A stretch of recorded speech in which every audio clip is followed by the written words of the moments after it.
Okay, students, I hope you are all well and healthy and ready to learn anything. So, my name is Palak Patel. I am working in the Mahatma Gandhi Institute of Technical Education and Research Center, Navsari, in Civil Engineering Department. Today, we will learn about earthquake engineering. Okay. इस subject के दो video आ चुके हैं हिंदी में. ये भी bilingual जाएगा, मतलब हिंदी और इंग्लिश में दोनों. ये मॉड्यूल 1 है और क्लास 3rd क्लास है इसकी, जिसके मैंने हम क्लास कहते हैं क्लास सी. और ये लेक्चर पूरा हिंदी में होगा.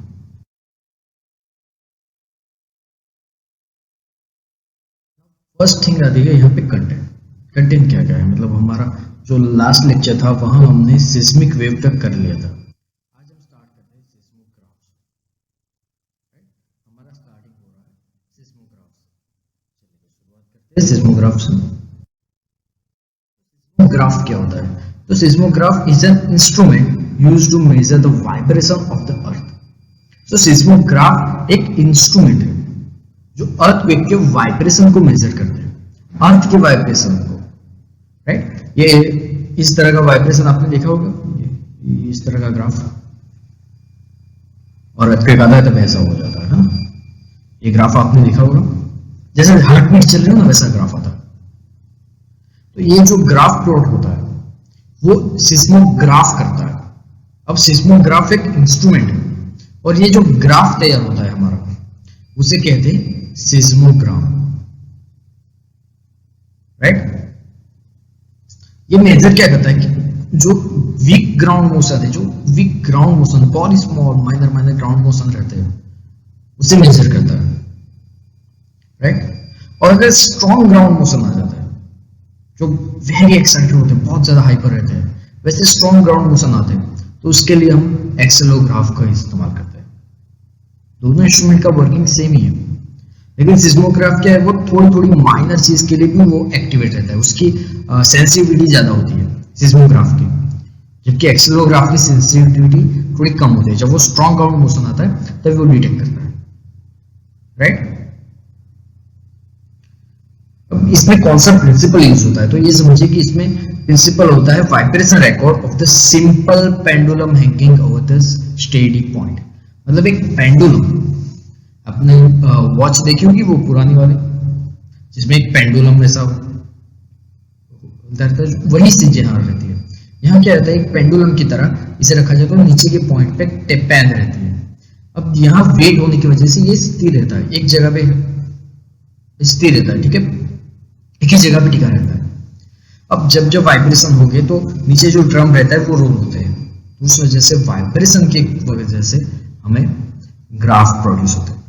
चलिए, ये भी पूरा मैकेनिज्म यहाँ पे है. तो हमारे जो सिस्मोग्राफ है उसमें 3 कंपोनेंट होते हैं. पहला होता है सेंसर. अब सेंसर क्या करता है, सेंसर में हम पेंडुलम होता है, स्ट्रिंग होती है, मैग्नेट होता है और सपोर्ट होता है. 3 चीजें यहाँ मिलती है, पेंडुलम, स्ट्रिंग मतलब एक डोरी, और मैग्नेट उस वाइब्रेशन को डैम्पिंग करने के लिए, मतलब ज्यादा वाइब्रेशन ना हो, क्योंकि ये वीक ग्राउंड मोशन मेंटेन करता है ना. तो अगर ज्यादा वाइब्रेशन हो रहे हो तो उस वजह से सिस्मोग्राफ डैमेज हो सकता है. तो उस वाइब्रेशन को मेंटेन करने के लिए एक डैम्पर के तौर पे हम मैग्नेट प्रोवाइड करते हैं, और साथ में सपोर्ट होता है. उसके बाद रिकॉर्ड आता है. रिकॉर्डर क्या करता है, drum, pen and chart paper का इस्तेमाल करता है. अब ये ड्रम क्या होता है, पेन होती है पेंडुलम के अंदर.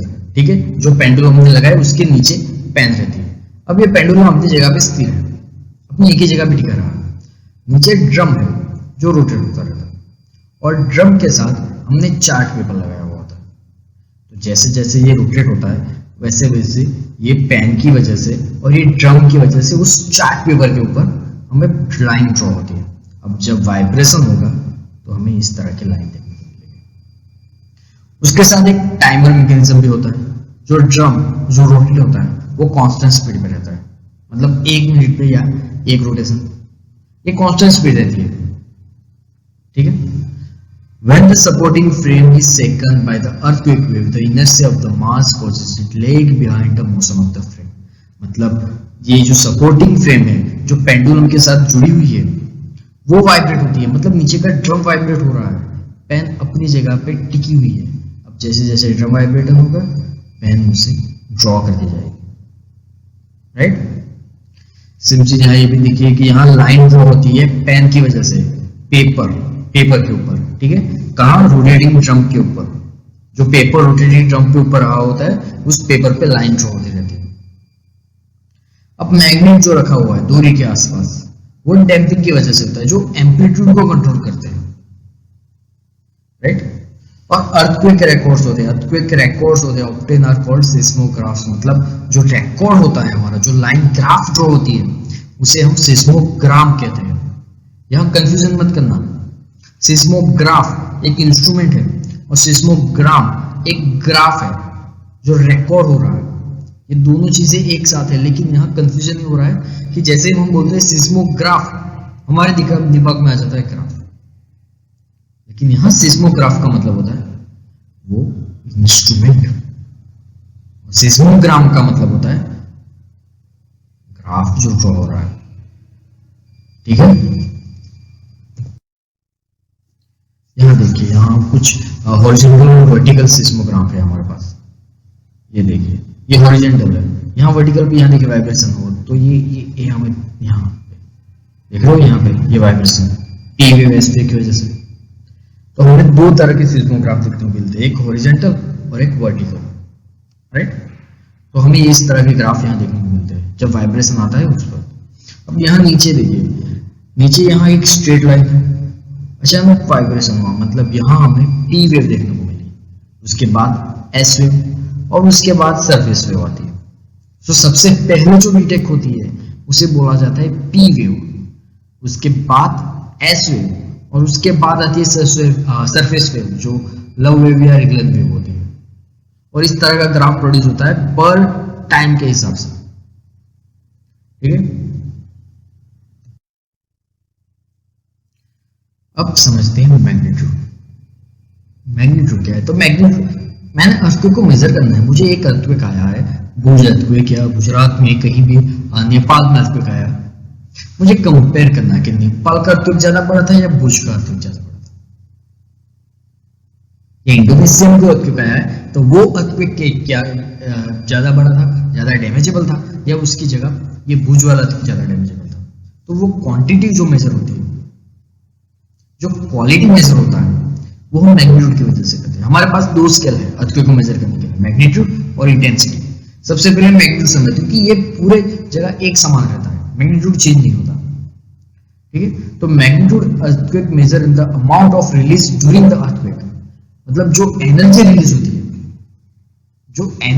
होती है, उसे मेजर करने का काम करता है मैग्नीट्यूड। मैग्नीट्यूड एक स्केल के तौर पे है, ओके। वो क्वांटिटेटिव मेजर्स है। Actual size and strength of the earthquake is a much more precise measure than intensity, मतलब इंटेंसिटी से ज्यादा प्रिसाइज होता है मैग्नीट्यूड। अब एक डायरेक्ट मेजरमेंट है, अर्थक्वेक मैग्नीट्यूड जो है, जो डायरेक्ट मेजरमेंट है, और इसे कैलकुलेट कैसे किया जा सकता है? सिस्मोग्राफ की वजह से कैलकुलेट होता है ये अर्थक्वेक मैग्नीट्यूड, सिस्मोग्राफ की वजह से कैलकुलेट होता है। और जो एनर्जी रिलीज होती है अर्थक्वेक की वजह से, वो कैलकुलेट होती है amplitude, the wave and distance from the epicentre.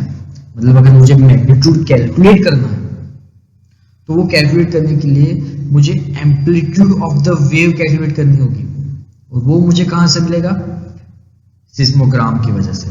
और सेम चीज मुझे एपिसेंटर भी चाहिए, जब इन दोनों का कंबाइन करूंगा तो मुझे मैग्नीट्यूड मिलेगा। अब ये मैग्नीट्यूड कैसे कैलकुलेट होता है वो अभी आपको सीखने की जरूरत नहीं, वो अभी आप बस बेसिक सीख रहे हो, ठीक है। यहाँ आप अर्थक्वेक का बेसिक सीख रहे हो। अगर आपको इसमें ज्यादा डिटेल करनी है तो आपको सिस्मोलॉजी पढ़नी होगी, राइट। अब मैग्नीट्यूड होता है वो हमें 5 स्केल में मेजर करते हैं। पहला है Richter magnitude scale, surface wave magnitude, body wave magnitude, moment magnitude and duration magnitude. तो ये 5 तरह के स्केल आते हैं मैग्नीट्यूड के, राइट। तो ये 5 स्केल में हम मैग्नीट्यूड मेजर करते हैं। मैग्नीट्यूड की वजह से मैं डिफाइन करता हूं भुज अर्थक्वेक ज्यादा डैमेजेबल था, उसका मैग्नीट्यूड ज्यादा बड़ा था, अब यहाँ इंटेंसिटी का भी बहुत इंपॉर्टेंट पार्ट रहता है कि इंटेंसिटी हम क्यों यूज नहीं करते। ज्यादातर मैग्नीट्यूड में ही बात होती है कि 8 मैग्नीट्यूड का अर्थक्वेक आया, 7 मैग्नीट्यूड का अर्थक्वेक आया। इंटेंसिटी में क्या डिफरेंस होता है? तो इंटेंसिटी में होता ये है, इंटेंसिटी क्या होती है कि वो ओल्डेस्ट मेजर, मतलब पुरानी मेजरमेंट है, ओल्डेस्ट बहुत पुराने तरीके से चलती आ रही मेजरमेंट है, इसमें कुछ गलत भी नहीं। लेकिन यहाँ एक जो कंटेंट है, जो इंडेक्स बनाया गया है, वो थोड़ा हमें डैमेजेबल लगता है, मतलब कुछ सही नहीं लग रहा है थोड़ा सा। ऐसा नहीं है कि इंटेंसिटी गलत है, इंटेंसिटी का मेजरमेंट करोगे तो वो गलत है, कर सकते हो, सही होगा, लेकिन आप उसके बाद 2 अर्थक्वेक का मेजरमेंट नहीं कर सकते कि कौन सा अर्थक्वेक ज्यादा डैमेजेबल था या कौन सा अर्थक्वेक ज्यादा बड़ा था इंटेंसिटी के बेस पे। क्यों? क्योंकि इसे क्वालिटेटिव मेजरमेंट कहा जाता है। अब यहाँ क्या होता है, यहाँ ज्यादातर जो ऑब्जर्वेशन के तौर पे होता है, मैग्नीट्यूड कैलकुलेशन करते हैं सिस्मोग्राम की वजह से, लेकिन यहाँ इंटेंसिटी ऑब्जर्वेशन बेस रहता है, इंडिविजुअल का ऑब्जर्वेशन। इंस्ट्रूमेंट मेजरमेंट यहाँ नहीं आता, यहाँ इंस्ट्रूमेंट मेजरमेंट नहीं आता इंटेंसिटी के अंदर, हमें बस इंडिविजुअल का जो ऑब्जर्वेशन रहता है उस पर डिपेंड रहते हैं, ठीक है। मतलब यहां मैं कैसा फील कर रहा हूं अर्थक्वेक के दौरान, वो इंपॉर्टेंट हो जाता है। अब इंटेंसिटी अर्थक्वेक की कैसी होती है कि आप जितना दूर जाओगे, आप जितना एपिसेंटर से दूर जाओगे, अर्थक्वेक के मेन फोकस पॉइंट से एपिसेंटर से आप जितना दूर जाओगे, आपको उतनी कम वाइब्रेशन फील होगी, और जितनी कम वाइब्रेशन मींस उतना कम इंटेंसिटी।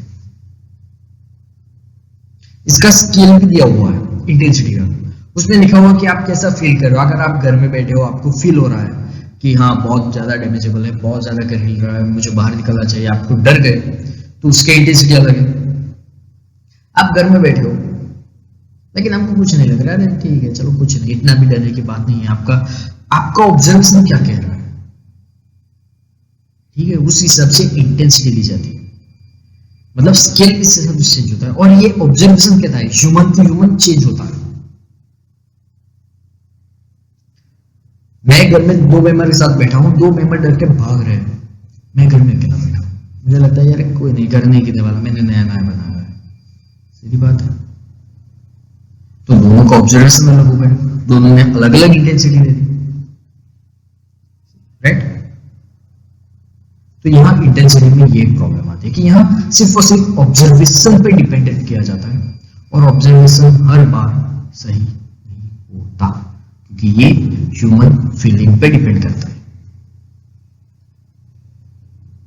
राइट। जैसे हम ज्यादातर मैग्नीट्यूड का इस्तेमाल करते हैं, जो हमेशा सही रहेगा, और वो कैलकुलेशन के बेस पे आता है, ऑलवेज उसे कैलकुलेशन के बेस पे लिया जाता है मैग्नीट्यूड को, जबकि इंटेंसिटी ऑब्जर्वेशन के बेस होती है।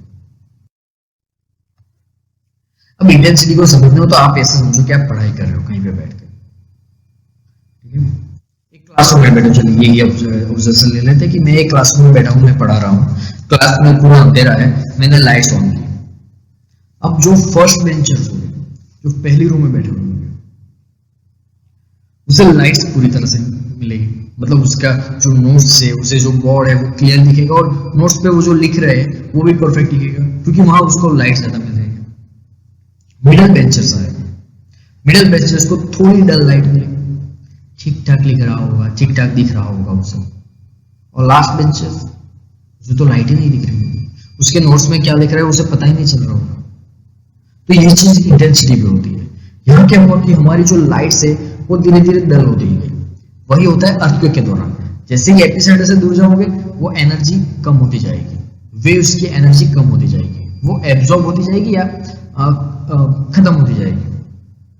तो इस हिसाब से इंटेंसिटी भी चेंज होती है, राइट।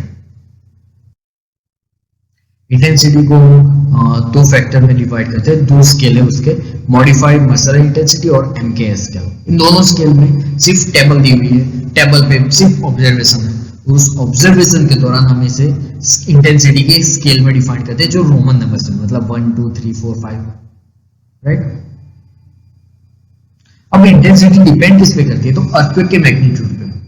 अर्थक्वेक का मैग्नीट्यूड जितना ज्यादा होगा इंटेंसिटी उतनी ज्यादा देर तक हमें फील होगी, वाइब्रेशन उतनी ज्यादा देर तक हमें फील होगी। उसके बाद डिस्टेंस क्या होता है एपिसेंटर का, वो भी इंटेंसिटी पे डिपेंड करता है।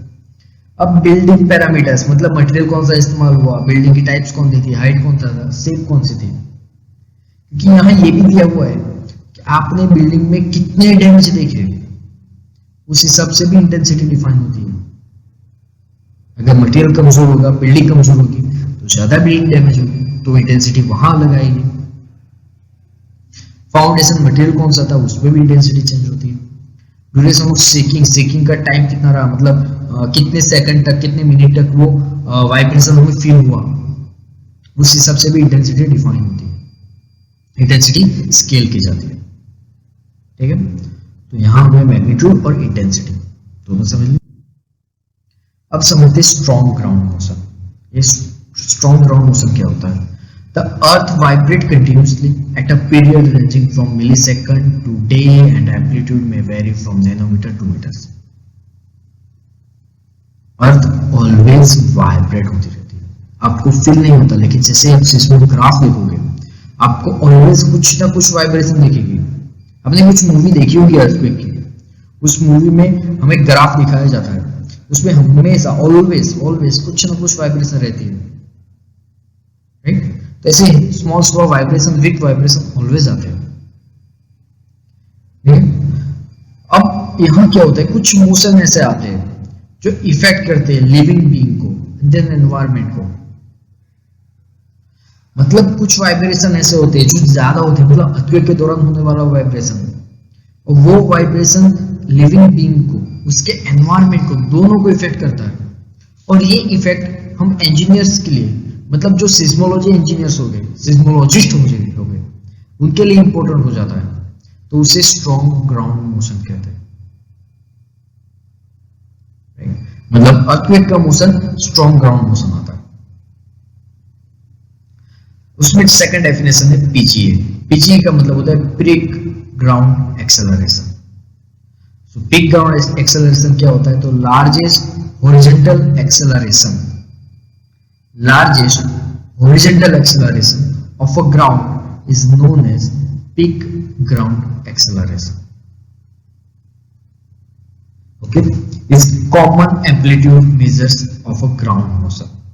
मतलब ग्राउंड मोशन में जो कॉमन हम एम्पलीट्यूड मेजर करते हैं वही रहता है सबसे बड़ा हॉरिजॉन्टल एक्सेलरेशन।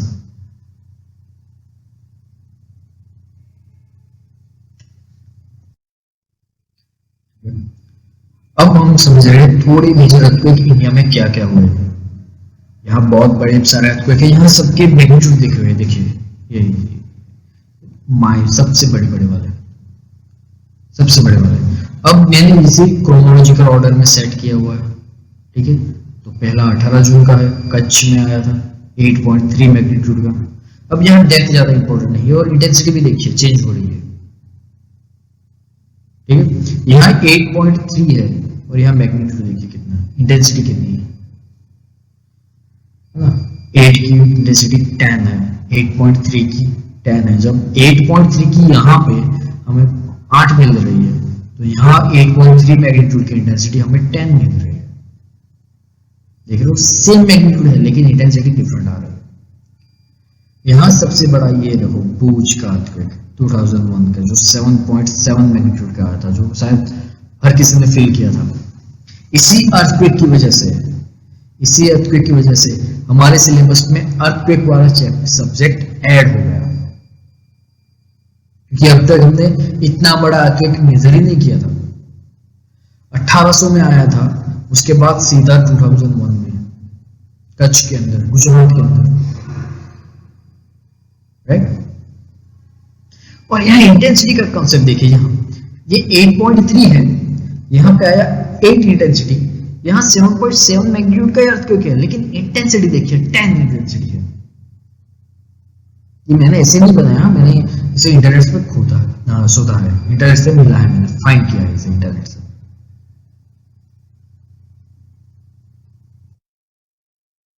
की बात करते हो तो वर्ल्ड में तो बहुत सारे अर्थक्वेक आया। सबसे बड़ा 9.6 मैग्नीट्यूड का अर्थक्वेक मैंने अभी नहीं डाला क्योंकि वो तो बहुत पहले आया था, 1700 का आया था। अभी जो रिसेंटली आया वही डाला मैंने, 2 अक्टूबर को, 8 सितंबर को WhatsApp, Mexico, Alaska, New Zealand, Alaska, Mexico, सोलामिया, इक्वेडोर, इंडोनेशिया, रसिया। तो ये रिसेंटली अर्थक्वेक आते ही रहते हैं। यहाँ देखिए 8 सितंबर 2021 और ये 2 अक्टूबर 2021, मतलब मैंने पहले कहा था कि अर्थक्वेक एवरीडे आते हैं, एवरीडे 100 अर्थक्वेक हम फील करते हैं पूरे वर्ल्ड के अंदर। उसमें से कुछ ऐसे अर्थक्वेक होते हैं जो 7 या 8 मैग्नीट्यूड के ऊपर जाते हैं।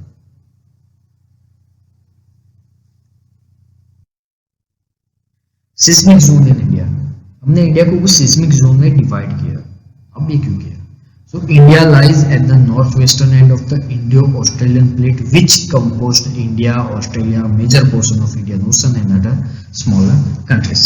इंडिया कहाँ राइज करता है? कौन सी प्लेट टेक्टोनिक में? हमने पहले प्लेट टेक्टोनिक समझ ली थी, है ना?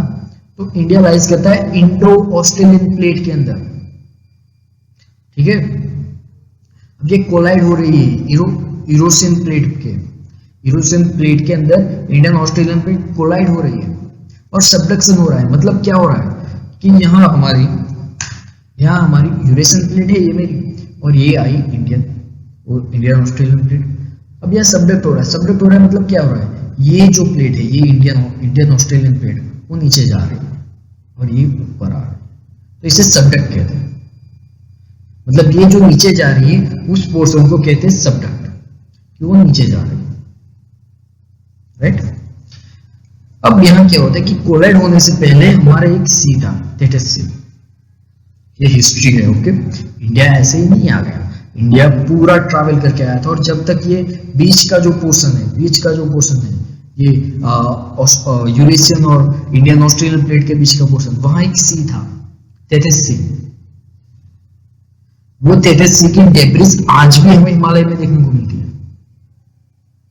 कभी सोचा है हिमालय में एक्सकर्शन होता है तो वहां प्लांटेशन मिलते हैं, ऐसे प्लांटेशन जो हमें सी के अंदर देखने को मिलते हैं, समुद्र के अंदर देखने को वाले प्लांटेशन, वो आज भी हमें हिमालय में मिल जाते हैं, क्योंकि वहां 33 सी था, राइट। अभी भी मैंने कहा ये सबडक्शन की वजह से क्या होता है कि हिमालय आज भी राइज हो रहा है 2.5 सेंटीमीटर पर ईयर, मतलब अप्रोक्सीमेट 3 सेंटीमीटर गिन लो, हिमालय आज भी इंक्रीज हो रहा है।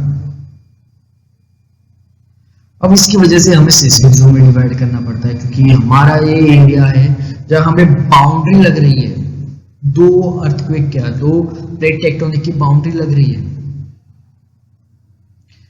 मतलब हमारा जोन भी, हमारा इंडिया भी अर्थक्वेक प्रोन जोन में आता है, इसीलिए हमें सिस्मिक जोन में डिवाइड करना पड़ा, ठीक है।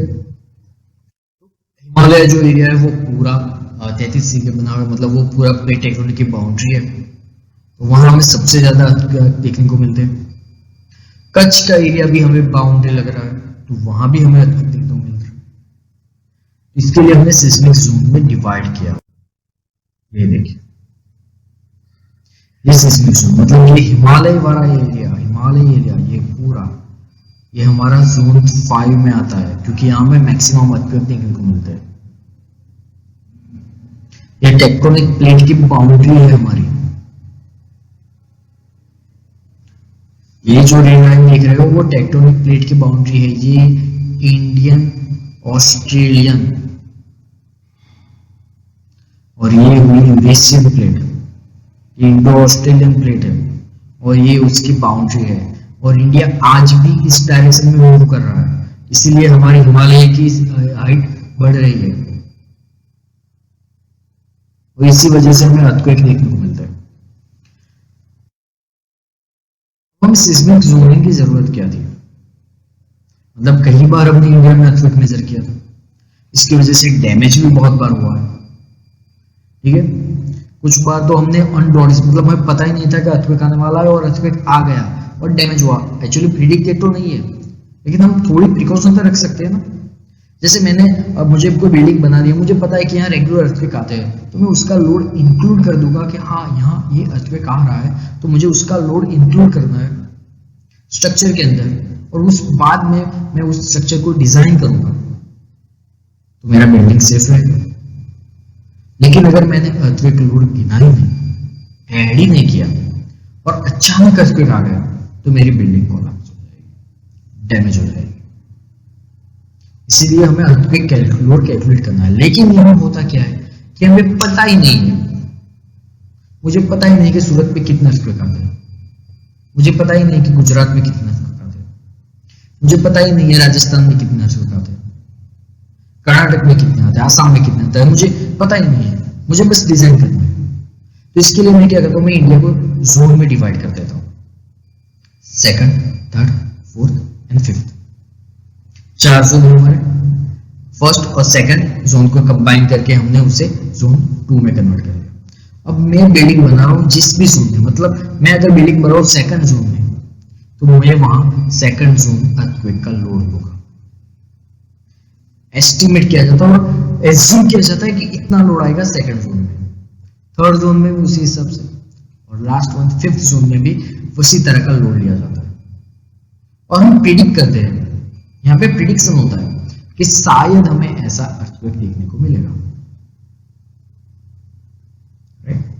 अब इस जोन में डिवाइड कैसे किया जाता है, जोन में डिवाइड कैसे किया जाता है, तो अगर मैं हिमालय का एरिया देखूं तो वहां क्या होता है, मुझे बाउंड्री लग रही है, मतलब वहां मैक्सिमम अर्थक्वेक आते हैं। मैं पूरी हिस्ट्री देख रहा हूँ कि मुझे कितने साल में कितने अर्थक्वेक देखने को मिले, तो हिमालय में मुझे मैक्सिमम अर्थक्वेक देखने को मिले, मैक्सिमम मैग्नीट्यूड वाला अर्थक्वेक देखने को मिले, मतलब हिमालय एरिया मेरा अर्थक्वेक प्रोन एरिया हो गया, तो मैंने उसे जोन 5 में डाल दिया। और वहां जो आ रहे अर्थक्वेक उसका थोड़ा बहुत कैलकुलेट करके मैंने उस जोन 5 में लोड ले लिया।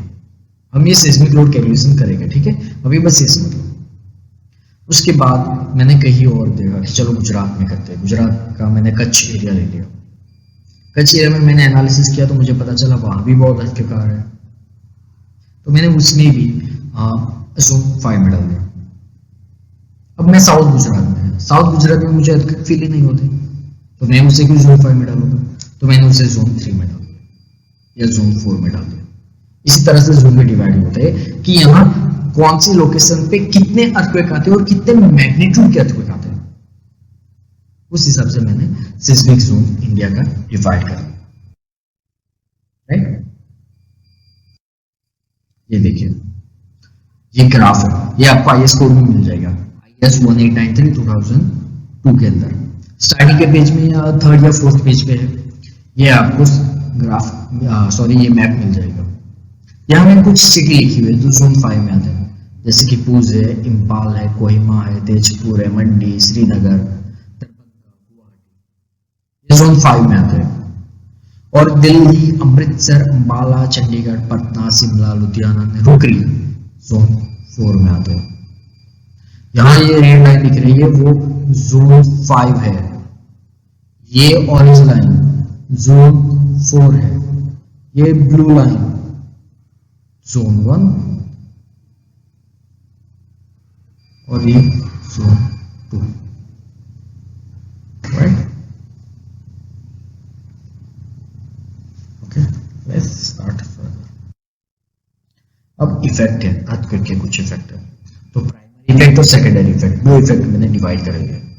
दो इफेक्ट है अर्थक्वेक के, पहला प्राइमरी इफेक्ट है, सेकंड है सेकेंडरी इफेक्ट। अब प्राइमरी इफेक्ट और सेकेंडरी इफेक्ट में प्रॉब्लम क्या होती है, अब इफेक्ट, प्राइमरी इफेक्ट क्या होता है कि अगर ओरिजिन नहीं है मैंने अर्थक्वेक का और सीधा इफेक्ट कर रहा है तो वो प्राइमरी इफेक्ट है।